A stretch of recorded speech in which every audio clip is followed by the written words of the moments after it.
Oh, Darcy's just a GP. My mother waved her hand like she was dismissing a question she'd already answered. Nothing too complicated, not like Nolan. She smiled warmly at my brother across the white linen table and squeezed his forearm as though he had just done something brave.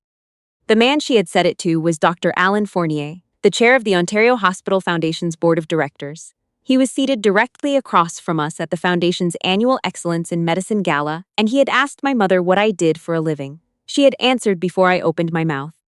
Dr. Fournier gave me a brief, polite nod and turned back to my brother. My brother spent the next 4 minutes describing his fitness studio franchise expansion from Toronto into Calgary. My mother beamed. His wife studied her champagne flute with a small, satisfied smile. I sat with my hands flat on my thighs, the way I had trained myself to sit during 18-hour surgical rotations when exhaustion tries to creep into a surgeon's fingers. This was the Fairmont Royal York. The chandeliers were enormous. The string quartet in the corner had been playing Debussy for 40 minutes. $1,200 a seat. I had purchased 6 of those seats. I had also, 3 days earlier, spent 14 hours removing a glioblastoma the size of a golf ball from the brainstem of a 53-year-old teacher from Scarborough. She was home now. She would see her grandchildren graduate. My mother thought I was a general practitioner. She had thought that for 16 years, because I had never corrected her.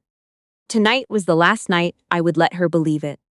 To understand why I had spent 16 years carrying a secret that weighed more than anything I had ever rolled into theater, you have to go back to a Sunday 4 years ago, in my mother's house in Oakville.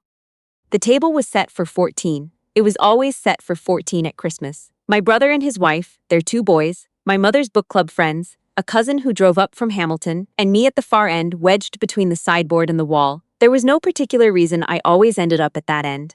It had just calcified over the years into something that felt like fact. My mother had arranged the gift bags that morning. She was meticulous about it. My brother's family received a large pile near the fireplace.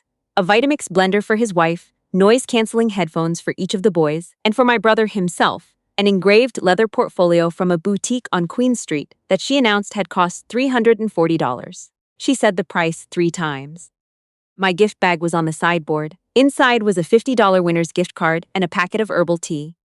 "You're always so difficult to buy for," she said when she saw me holding it. "You never tell us what you want." What I wanted was a chair that did not require me to angle myself away from the sideboard to eat. What I wanted was for my mother to have looked up from her phone once in the 2 years since I had finished my residency and asked me what my work actually looked like. What I wanted was for someone in that room to have noticed that the Oakville house we were all sitting in, 4 bedrooms, hardwood floors, the garden she spent every May obsessing over, was being held together by an automated transfer of $3,400 every first of the month from my account, routed through a numbered company I had set up in 2009 and listed in the bank records as the Beaumont Family Admin Trust. My mother didn't know the trust existed. She thought the mortgage had been paid off by my late father's insurance payout. The payout had covered 2 years. I had covered the next 14, without being asked and without being thanked. Because the alternative was watching her lose the house the week my father was in palliative care, and I had not been able to do that to her. It had seemed, at the time, like the only decent thing a daughter could do. The problem with doing the decent thing in secret is that no one knows you're doing it. So they fill in the blank with whatever story they prefer. She was never like Nolan. My mother told his wife that Christmas while I loaded the dishwasher in the kitchen and they thought I couldn't hear. He had drive. She just wanted something stable. Benefits. A steady check, you know the type. I was not drawing a government salary. I was a staff neurosurgeon at Toronto Western Hospital. My gross income the previous year had been $412,000, from which I had paid taxes, malpractice insurance, and $300 a month into a trust account so that my mother could keep her garden and her book club lunches and her carefully maintained memory of a life that had not collapsed when my father died. I said nothing. I dried the pot I was holding and put it back on the shelf. After dinner, my brother tossed my mother the keys to a new iPad Pro. She wept, genuinely wept, pressing the box against her chest like it was a letter she had been waiting years to receive. She told every person at the table what it had cost him. One of her book club friends turned to me and asked warmly what I was working on these days. Before I could answer, my mother cut in. "She's at a clinic in the West End, very low-key." She lowered her voice in a way that was somehow audible to everyone at the table. "We're very proud of Nolan this year. 4th location opening in the spring." I was 39 years old. I had been performing brain surgery for 11 years. I had a paper published in the Canadian Journal of Neurological Sciences that had been cited 67 times. I had a scar on my left forearm from a bone fragment that had caught me during a decompression procedure in my second year as staff. I had not slept more than 5 consecutive hours in longer than I could clearly remember. In that room, I was the one who was hard to buy for. I excused myself early, drove back to my apartment in the annex, and sat in the dark. Then I opened my laptop. The trust account balance was on the screen. When I finally added everything up, the total was $657,600. I had also, 6 years earlier, sent $200,000 to my brother's first fitness studio through a business loan arranged by a colleague who owed me a favor. My brother had never traced it. He told people the money had come from a silent investor who believed in the concept. He gave 2 interviews to small business magazines about following his gut and trusting the market. The investor who believed in the concept had been eating Christmas dinner at the sideboard end of the table with a $50 winner's gift card in her pocket. I poured a glass of water and stood at my kitchen window. I wasn't angry yet. Anger came later. What I felt that night was something closer to arithmetic, a slow, clear tallying of what I had given and what I had received in return, running the numbers the way I run differentials before a difficult case. The numbers were not close. The morning of the gala, I received a text from my mother. "Don't make a fuss tonight if they don't seat us near the front. Nolan has clients at this event and we want the evening to go smoothly. Also, so please don't bring up medical talk at dinner. Nobody comes to these things to hear about procedures." I was the reason there was a dinner at all. The hospital foundation had sent the invitation to me, specifically 8 weeks earlier. Dr. Fournier's assistant had called to ask for my dietary restrictions. I had told my mother I was being recognized at a foundation event and had reserved seats for the family. I had not told her what the recognition was. I told myself it was because I hadn't wanted to make it a production. That was true, but only half of the truth. The other half was that I had spent 16 years hoping that if I kept showing up quietly, eventually one of them would look closely enough to actually see me. They never had. But I kept hoping, the way you press on a bruise to confirm it's still there. By the time we arrived at the Fairmont, my mother had already positioned herself as my brother's guest. She told the event coordinator, actually said it while I stood 2 feet away, "I'm here with my son, table 7, even though every ticket at that table had my name on the reservation." The gala ran on schedule, speeches, dinner, the foundation's annual video. I sat through it all. My mother told Dr. Fournier I was a GP. My brother described the Calgary expansion to anyone who would listen. His wife photographed her scallop appetizer. Then the foundation president stepped to the podium. He spoke for 4 minutes about a neurosurgical team at Toronto Western that had spent 3 years developing a minimally invasive approach to high-grade brainstem tumors, the kind that 5 years ago were almost always inoperable. He said the technique had already been adopted by centers in Montreal, Vancouver, and Edmonton. He said there had been 41 patients. He said the survival outcomes had made other surgeons stop and read the numbers twice.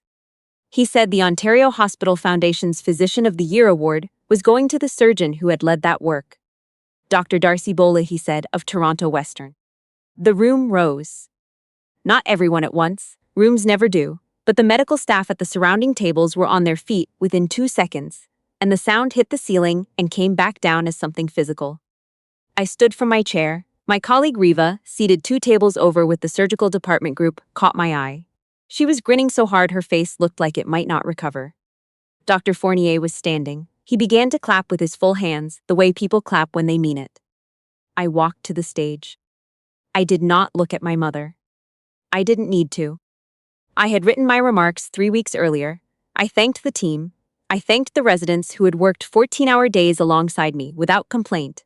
I thanked the 41 patients who had trusted us with the worst news of their lives and let us try something that had no guarantee. I thanked the nurses on the neuro ward who had caught things I had missed and never once made me feel embarrassed for missing them. I stood at that podium for 6 minutes. My voice did not waver. When I stepped back from the microphone, the foundation president shook my hand with both of his and said quietly, "Your work is going to change the standard of care. In 10 years, every neurosurgery program in the country will teach this." I nodded and carried the crystal award back to my table. My mother was very still. She was staring at the award in my hands the way you stare at something when your brain is still loading what your eyes have just sent it. Her champagne glass sat in front of her, untouched. My brother was looking at the tablecloth. His wife had put her phone down.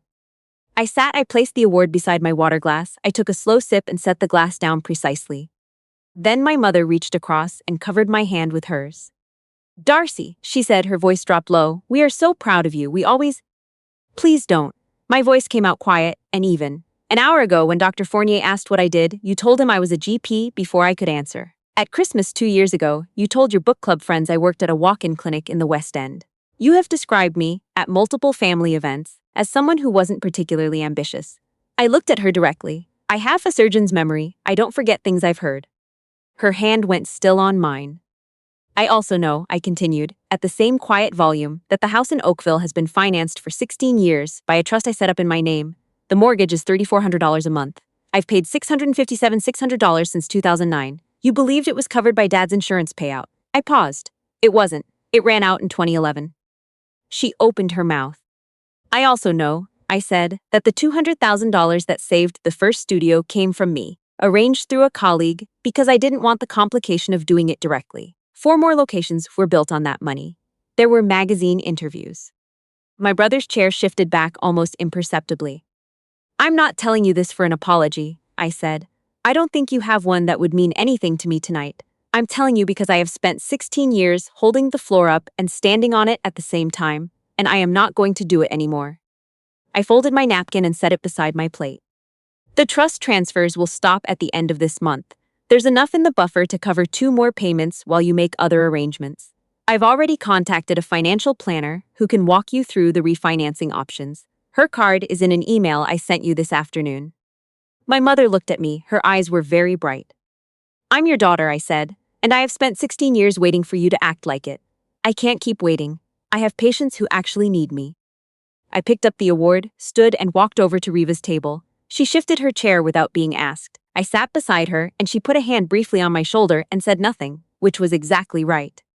The video was filmed by someone at a nearby table and posted before the gala had officially ended. By the time I got into a cab on Front Street, it had been shared by 3 Toronto medical accounts and a Hospital Foundation board member's personal page. By morning, it had been picked up by the Toronto Star's health reporter and viewed close to 200,000 times. My brother's Calgary financing partners sent him an email. His management company issued a holding statement. 2 of the fitness studio's corporate sponsors paused their contracts pending review. My mother called 11 times before noon. I listened to the first voicemail, in which she said that what I had done had embarrassed the entire family and that she hoped I was proud of myself. I deleted the remaining 10 without listening. Then I opened my banking app and terminated the Beaumont Family Admin Trust. 4 interactions, the monthly transfer, canceled, the buffer payments, scheduled and locked, the standing instructions, removed. I set my phone face down on the kitchen counter and made coffee. A month later, I ran into my brother outside a cafe on Bloor Street. He was alone. He looked like he hadn't slept well. He stopped when he saw me. Neither of us moved for a moment. I didn't know it was you, he said. The money, I genuinely didn't know. I know you didn't, I said. That was true. I wouldn't have taken it, he said, if I'd known. I looked at him for a long moment. I thought about all the Christmases, the leather portfolio, the magazine interviews, the table at the sideboard end, the winner's gift card. I believe you, I said, and it doesn't change what I'm going to do, which is nothing. I'm not going to step in again. He nodded. He looked at the sidewalk. The 4th location is struggling, he said quietly. I know, I said. I hope you figure it out. I walked into the cafe and ordered a large dark roast. I sat at a window table with my coffee and my journal article drafts and the quiet, ordinary weight of a Tuesday morning that belonged entirely to me. The first real snow of winter was coming down outside, slow and straight, the way it falls when there's no wind, covering everything in even, unhurried layers. Nobody was asking me for anything. Nobody was rearranging the furniture of my life to make room for their comfort. For the first time in 16 years, the floor I was standing on was only mine. I picked up my pen and got back to work.